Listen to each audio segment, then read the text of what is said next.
Operation rising lion versus true promise 3, सबसे बड़ा प्रहार। इजराइल ईरान में जंग जोरदार। ईरान वर्सेस इजराइल, एक और वर्ल्ड वार। कैसे शुरू हुआ ईरान इजराइल टकराव? हर दिन जंग में कैसे बदल रहे हैं हालात? इजराइल और ईरान के बीच शुरू हुए संघर्ष से लगातार मिडिल ईस्ट में हालात बिगड़ते जा रहे हैं। मिडिल ईस्ट में ईरान और इजराइल के बीच जारी संघर्ष ने क्षेत्र में अस्थिरता पैदा कर दी है।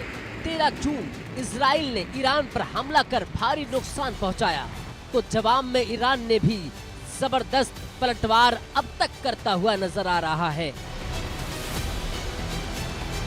ईरान और इजराइल के बीच भीषण जंग जारी है। तेहरान से लेकर तेल अवीव तक अटैक पर अटैक हुए जा रहे हैं। हर जगह मिसाइलों की बरसात हो रही है। इजराइल तो हवाई हमले जबरदस्त कर रहा है, लेकिन वहीं ईरान मिसाइल अटैक से इजराइल को धुआं धुआं करता हुआ दिख रहा है। वैसे इजराइल ईरान की जंग के बीच दुनिया पर वर्ल्ड वार 3 का खतरा भी मंडराने लगा है।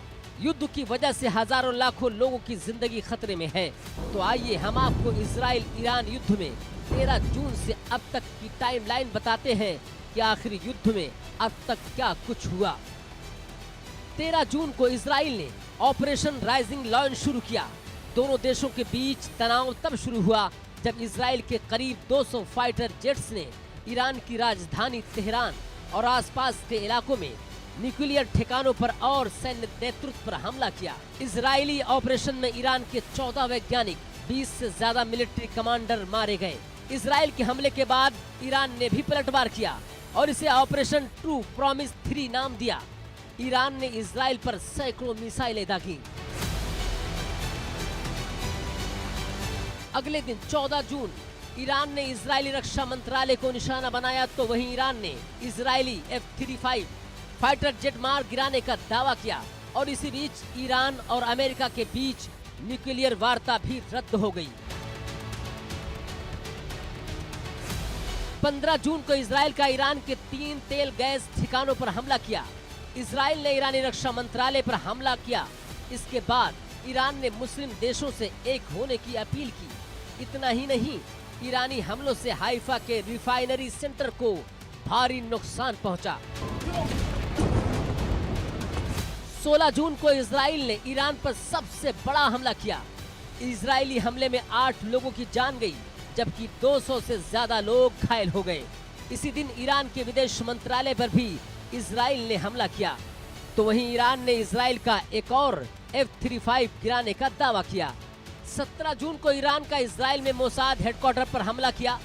ईरान ने 600 से ज्यादा विदेशी अजरबैजान के रास्ते निकाले गए, तो वहीं 21 मुस्लिम देशों ने इजरायली हमलों की आलोचना की। 18 जून को ईरान के सुप्रीम लीडर खामनेई बोले कि ईरान कभी सरेंडर नहीं करेगा। ईरानी में नागरिकों को व्हाट्सएप डिलीट करने का आदेश दिया गया। तो वहीं ईरान ने पहली बार 18 जून को फतेह मिसाइल का इस्तेमाल किया। इतना ही नहीं, ईरानी सुप्रीम लीडर ने इजराइल के साथ खुलकर जंग लड़ने का ऐलान कर दिया। 19 जून को ईरान ने इजराइल के 4 शहरों को निशाना बनाया। इजराइल में स्टॉक एक्सचेंज बिल्डिंग और अस्पताल पर मिसाइलें गिराई। ईरानी हमलों में इजराइल के 200 से ज्यादा लोग घायल हुए। तो वहीं इजराइल ने ईरान के नतांज, इस्फहान और अराक न्यूक्लियर प्लांट पर जबरदस्त हमला किया। इस बीच अमेरिका के राष्ट्रपति ने बड़ा ऐलान किया कि अमेरिका 2 हफ्ते में इजराइल ईरान जंग में शामिल होने पर फैसला लेगा। 20 जून को ईरान का तेल अवीव समेत कई शहरों पर मिसाइल हमला किया, जिसमें 23 लोग घायल हुए। ईरान और यूरोपीय देशों की जिनेवा में जंग रोकने के लिए बैठक हुई, लेकिन इसका कोई ठोस नतीजा अब तक नहीं निकल सका।